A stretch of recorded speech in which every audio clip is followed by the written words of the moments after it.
Hello दोस्तों, जय हिंद। तो कैसे हैं आप लोग। स्वागत है आपका हमारे YouTube channel in India education में। उम्मीद करते हैं आप लोग बढ़िया होंगे। जो हमारा चैनल है, इस चैनल पे क्लास 10th की साइंस का संपूर्ण सिलेबस कवर कराया जाएगा तथा प्रीवियस मोस्ट इम्पॉर्टेंट क्वेश्चन भी कराए जाएंगे।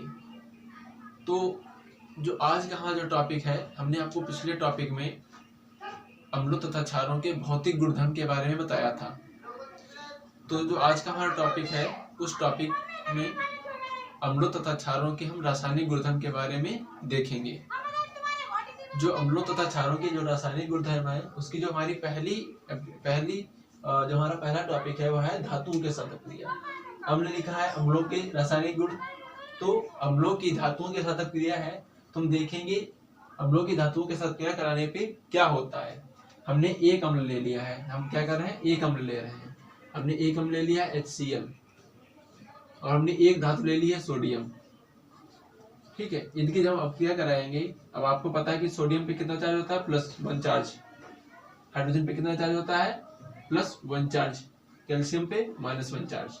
हमने आपको बताया था कि जो निगेटिव चार्ज होते हैं वो आपस में क्या होते हैं, जुड़ जाते हैं। निगेटिव चार्ज आपस में जुड़ जाएंगे तो ये क्या, Na और ये Cl, ये आपस में जुड़ के क्या बनाएगा, NaCl। और ये क्या बचा है, H बचा है, तो क्या निकल जाएगा, हाइड्रोजन निकल जाएगा। ठीक है, अब देखिए इधर हाइड्रोजन कितने हैं, 2। इधर हाइड्रोजन कितना है, 1, तो हमें 2 से मल्टीप्लाई करना पड़ेगा। अब इधर कितना है, क्लोरीन 2, इधर कितना है 12, 1, तो हमें इस तरफ 2 से मल्टीप्लाई करना पड़ेगा। ठीक है, अब सोडियम कितने हो गए, 2, और इधर कितने हैं, 1, तो इधर हमें 2 से मल्टीप्लाई करना पड़ेगा। ये जो नियम है, ये इसलिए बैलेंसिंग करना आवश्यक होता है क्योंकि अगर हम किसी भी अभिक्रिया को बैलेंस नहीं करेंगे तो वे द्रव्यमान संरक्षण के नियम को भंग कर देगा। अब द्रव्यमान संरक्षण का नियम क्या होता है, इसके बारे में हम अगले टॉपिक पे, अगले जो लेक्चर होगा उसमें हम इस टॉपिक पे वीडियो बनाएंगे। ठीक है, तो द्रव्यमान संरक्षण का नियम क्या होता है, इसमें हम आपको रफली बता दे रहे हैं। द्रव्यमान संरक्षण के नियम के अनुसार जो रासायनिक क्रिया होती है, उसमें रासायनिक क्रिया के दौरान ना ही कोई नई चीज उत्पन्न होगी और ना ही कोई पुरानी चीज विलुप्त होगी। मतलब जो तत्व इधर है वो तत्व इधर भी रहेगा, कुछ भी जितना अणुभार इधर होगा उतना अणुभार इधर होगा। अगर हमने ऐसा नहीं किया तो ये जो नियम है, जो क्रिया है, ये गलत हो जाएगी और द्रव्यमान संरक्षण के नियम का पालन नहीं करेगी और ये क्रिया हमारी गलत हो जाएगी। देखिए, जब हमने ये जो धातु है, धातुओं की हमने सोडियम के साथ क्रिया कराई, जब हमने अम्लों की सोडियम के साथ क्रिया कराई है, तो हमें क्या बना है, NaCl। और NaCl का है NaCl एक लवण है, NaCl एक लवण है, और क्या बना है, हाइड्रोजन गैस। और क्या बना है, हाइड्रोजन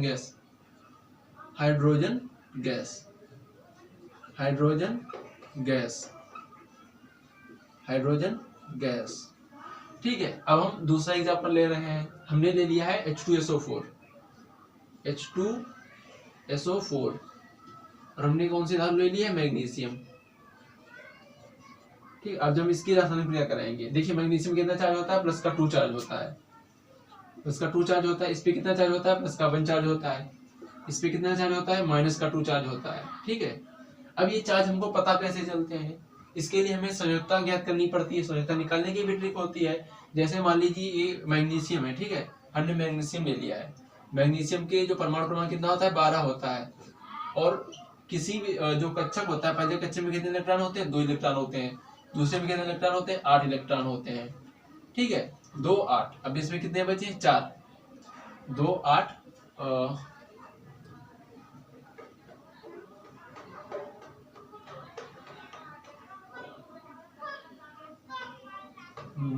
2n² का सूत्र होता है 2n²। तो 2 × n की वैल्यू कितनी है, 2, तो 2 इसका स्क्वायर करेंगे, 2 दूनी 4, 4 दूनी 8, तो इसकी कक्षा में कितने इलेक्ट्रॉन हो गए, 8 हो गए। ठीक है, अब इसके पास कितने बचे हैं, 2 बचे हैं, तो ये बाहरी कक्षा में इलेक्ट्रॉन कितने हो गए, 2।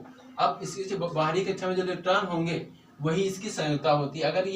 अगर जो इलेक्ट्रॉन जो अगर 4 है, ठीक है, 4 है, अगर 4 है, ठीक है, तो ये प्लस का भी होगा संयुक्ता और माइनस की भी होगी। अगर ये 4 से नीचे है, तो संयुक्ता हमेशा प्लस की होगी। अगर 4 से नीचे तो संख्या कितने कैसी होगी, प्लस की होगी। अगर ये 4 से ऊपर है मतलब 5 है तो संख्या क्या होगी, माइनस की होगी। और वो भी अगर 5 है बारीक अच्छा निपटाना है तो वो भी 3 होगी, क्योंकि जो तत्व होता है वो अपने अष्टक को पूरे करने का प्रयास करता है। इस पे हम कभी डिटेल में वीडियो बनाएंगे, ठीक है, तो उससे आपको अच्छे तरीके समझ में आएगा। तो ये मैग्नीशियम कितना है, मैग्नीशियम प्लस का 2 चार्ज, इस पे कितना है माइनस के 2 चार्ज, तो मैग्नीशियम है, मैग्नीशियम और सल्फेट, इस पे कितना प्लस का 2 चार्ज, इस पे कितना है SO4, इस पे माइनस का 2 चार्ज। अब ये चार्ज होते हैं अपने आपस में, ये एक दूसरे को दे देते हैं, तो ये इधर चला गया इधर चला गया, ठीक है, और ये कट गए, तो बचा क्या MgSO4, तो क्या बनेगा MgSO4। और क्या बचा हाइड्रोजन गैस, हाइड्रोजन गैस, ठीक है।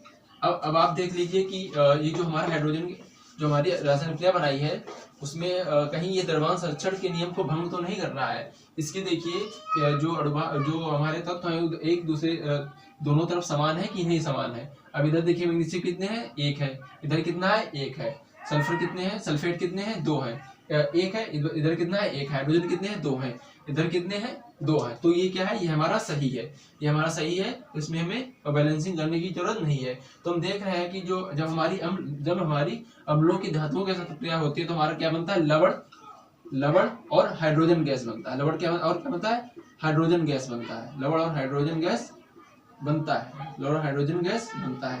तो दोस्तों अगर आपको इसका PDF चाहिए है तो हमारा व्हाट्सएप नंबर ये है, ठीक है, हमारा ये व्हाट्सएप नंबर है।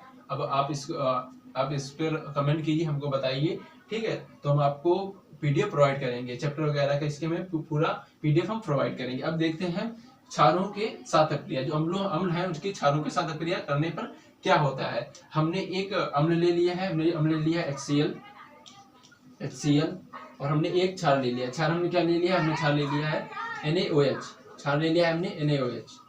हम इसकी अक्रिया कराएंगे। अब हम देखेंगे इसमें इस पे प्लस चार्ज, इस पे क्या होता है प्लस का 1 चार्ज होता है, इस पे माइनस का 1 चार्ज होता है, इस पे भी प्लस का 1 चार्ज होता है, इस पे माइनस का 1 चार्ज होता है। अब जो रासायनिक क्रिया करेंगे तो ये जो होगा आपस में चार्ज को बदल देंगे, मतलब ये जो है ये माइनस है ये इसके साथ जुड़ जाएगा और ये जो है प्लस है ये इसके साथ जुड़ जाएगा, तो NaCl बनेगा, Na जो होगा Cl के साथ जुड़ जाएगा और जो OH है वो H के साथ जुड़ जाएगा।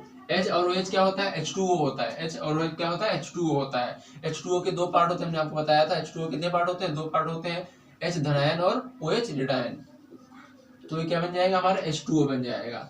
अब देखिए ये क्या है हमारा, ये लवण है, ये देखिए लवण लिखा है, NaCl क्या होता है लवण है, तो ये हमारा लवण है और ये क्या है हमारा जल है, ये क्या हमारा जल है, ठीक है।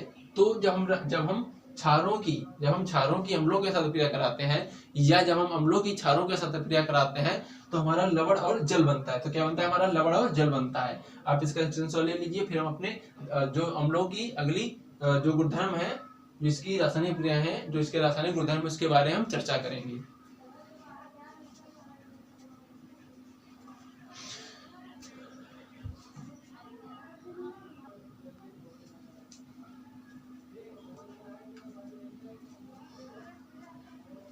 तो जो हमारा अगला टॉपिक है वो हमारा क्या है, धातु कार्बोनेटों के साथ अक्रिया।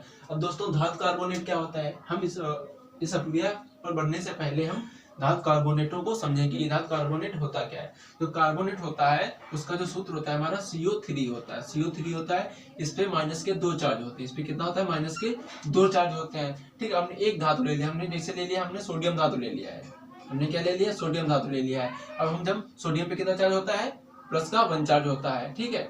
अब हमने बताया था कि जो चार्ज होते हैं, ठीक है, ये चार्ज जो होते हैं आपस में एक दूसरे को दे देते हैं, मतलब जो इसकी पावर है वो आपस में एक दूसरे को दे देंगे। तो इसकी पावर कितनी है 2 है तो ये इधर चली जाएगी, इसके पास पावर कितनी है 1 है तो ये इधर चली जाएगी। ये आपस में समझ लो एक तरीके से ये दो बहुत अच्छे दोस्त होते हैं जो अपनी शक्तियों का बंटवारा आपस में एक दूसरे से कर देते हैं, ठीक है। इसमें कोई मतलब किसी भी प्रकार का इनमें द्वेष नहीं होता है, न ही कोई चतुराई की भावना होती है। आपस में एक दूसरे को बहुत ही अच्छी तरीके से, बहुत ही क्लोजली फ्रेंड की तरह ये आपस में एक दूसरे को चार्ज दे देते हैं, चार्ज क्या देते हैं, दे देते हैं। तो इसके पास कितना चार्ज हो गया हमारा 2 चार्ज हो गया, तो क्या होगा Na2,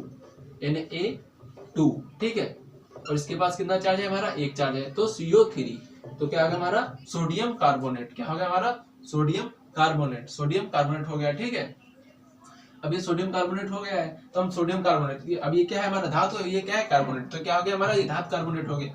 अब हम धातु कार्बोनेटों के साथ अक्रिया करेंगे, लेकिन क्या है अम्लों की धातु कार्बोनेटों के साथ अक्रिया है, तो इसके लिए हमें एक अम्ल लेना पड़ेगा। तो हमने एक अम्ल ले लिया है, हमने ले लिया है अम्ल HCl, ठीक है, हमने HCl अम्ल ले लिया है, और हमने धातु कार्बोनेट क्या ले लिया है हमने Na2CO3, ठीक है, ये हमने एक धातु कार्बोनेट ले ली है। आप इसका आप कॉपी पे इसकी जो क्रिया है वो बनाइए, देखिए क्या बनता है, ठीक है, फिर हमको बताइए, कमेंट में बताइए कि क्या बन रहा है, ठीक है। तो अभी देखिए ये जो है ये क्या है हमारा Cl है, ठीक है, ये Cl क्या होता है, रेडायन होता है, इस पे क्या होता है प्लस का 1 चार्ज होता है, इस पे क्या है हमारा, इस पे हमारा क्या होता है प्लस का 1 चार्ज, इस पे प्लस का 1 चार्ज होता है, इस पे क्या होता है माइनस का 1 चार्ज होता है, ये माइनस का है, माइनस पे माइनस के 2 चार्ज होता है, ठीक है। अब ये जो होगा ये हमारा Na और ये Cl प्लस माइनस ये आपस में जुड़ जाएंगे, ठीक है, प्लस माइनस ये आपस में जुड़ जाएंगे, तो क्या बनेगा हमारा NaCl, और इसमें क्या है हमारा, देखिए ये एक H बना है, ये एक H बचा है, ठीक है, और ये क्या है CO2, इसमें जो H होगा, इसमें जो कार्बोनेट है उसका जो एक ऑक्सीजन है वो इसके साथ जुड़ जाएगा, इसके साथ जुड़ जाएगा, तो क्या बनेगा हमारा, पहले क्या बनेगा हमारा, ये एक निकल गया है, ये इससे एक ऑक्सीजन निकल जाएगा और हाइड्रोजन के साथ जुड़ जाएगा, तो क्या बनेगा हमारा H2O बन जाएगा, H2O बनेगा, और यहाँ पे क्या बचा है हमारा CO2 बच गया है, ठीक है, तो क्या हमारा हो गया कार्बन डाइऑक्साइड। तो जब हम अम्लों की धातु कार्बोनेटों के साथ अभिक्रिया कराएंगे तो ये क्या हमारा लवण है, लवण, ये क्या हमारा जल है, और ये क्या हमारा कार्बन डाइऑक्साइड, ठीक है, कार्बन डाइऑक्साइड।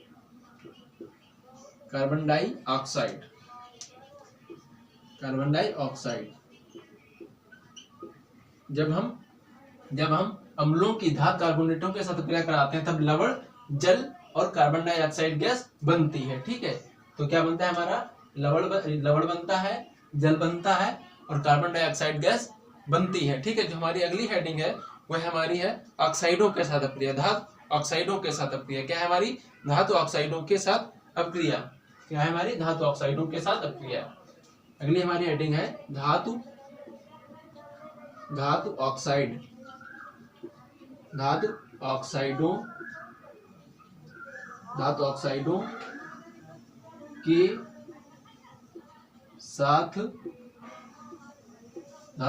के साथ अभिक्रिया।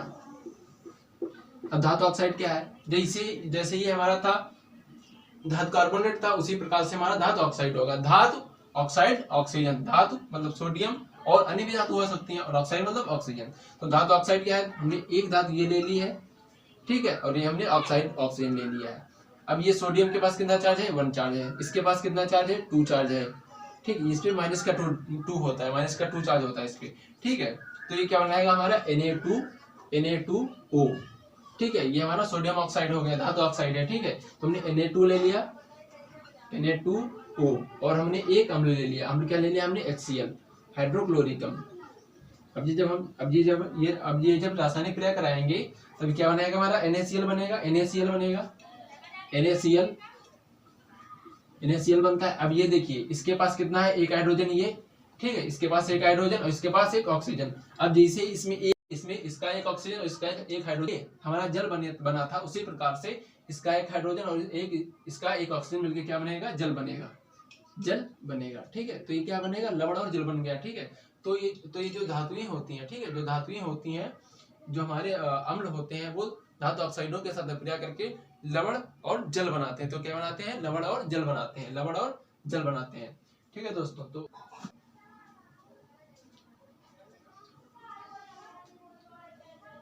तो जो हमारा अगला टॉपिक है वो हमारा है अम्लों के उपयोग। इसमें हमको अम्लों के उपयोग बताना है। अब दोस्तों अम्लों के उपयोग बताना है, जिसे हमको अम्लों के उपयोग बताना है तो हम इसमें लिख सकते हैं, हमने आपको बताया था हमने पिछली वाली लेक्चरों में देखा कि अम्लों से हमारा लवण बना है, कार्बन डाइऑक्साइड बना है, जल बना है, ठीक है, NaCl बना है। तो हम इसमें लिख सकते हैं अम्लों के उपयोग, मतलब अम्लों का उपयोग किसमें किया जाता है। तो आपसे जो बोर्ड में है एग्जाम्पल में पूछ सकता है कि सोडियम क्लोराइड बनाने की विधि का वर्णन करो, सोडियम क्लोराइड बनाने की एक विधि का वर्णन करो या 2 विधि का वर्णन करो, ठीक है। तो इससे आपको पूछ सकता है। तो हम क्या लिख सकते हैं, NaCl के निर्माण में, NaCl के निर्माण में NaCl के निर्माण में। और क्या है दोस्तों हमारा नंबर 2, हमने क्या बना था और क्या बना था, H2O, CO2 के निर्माण में,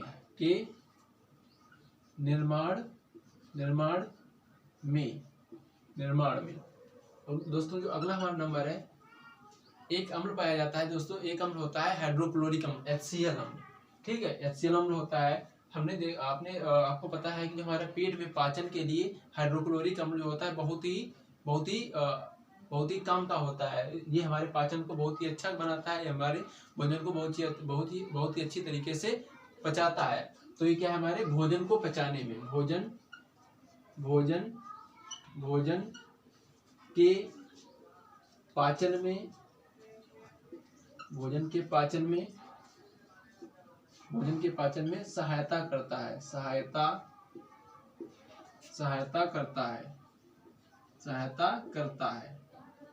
ये कौन सा दोस्तों अम्ल है हमारा, HCl, हाइड्रोक्लोरिक अम्ल है, HCl अम्ल है, ठीक है, ये हमारा हाइड्रोक्लोरिक अम्ल HCl अम्ल है। जो दूसरा अगला जो है हमारा, हमने देखा होगा कि जो तेजाब होता है सल्फ्यूरिक अम्ल, उसका उपयोग बैटरियों में किया जाता है, तो हम लिख सकते हैं कि बैटरियों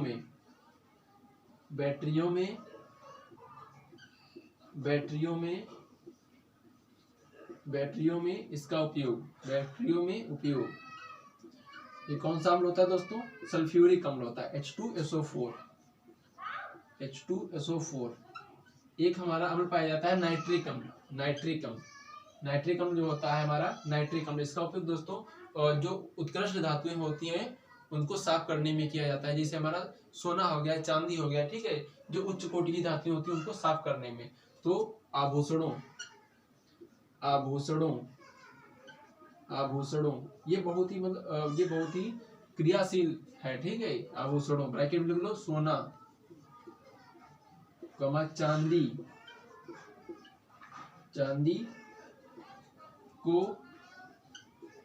चांदी को साफ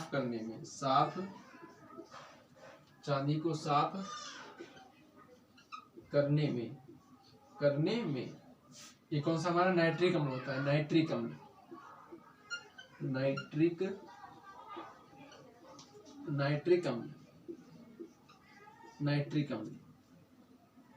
तो ये अम्लों के उपयोग है। तो हमने आज के लेक्चर में हमने देखा है कि अम्लों के भौतिक गुण, ठीक है, अम्लों के जो हमारे रासायनिक गुण थे उनको हमने देखा है कि NaCl का निर्माण कैसे हुआ, अम्लों की धातुओं के साथ अभिक्रिया कराई तब क्या हुआ, अम्लों की जो हमने क्षारों के साथ रासायनिक क्रिया कराई तब क्या हुआ, अम्लों के ऑक्साइडों के साथ अभिक्रिया कराई तब हमारा क्या हुआ, तब क्या बना, ठीक है।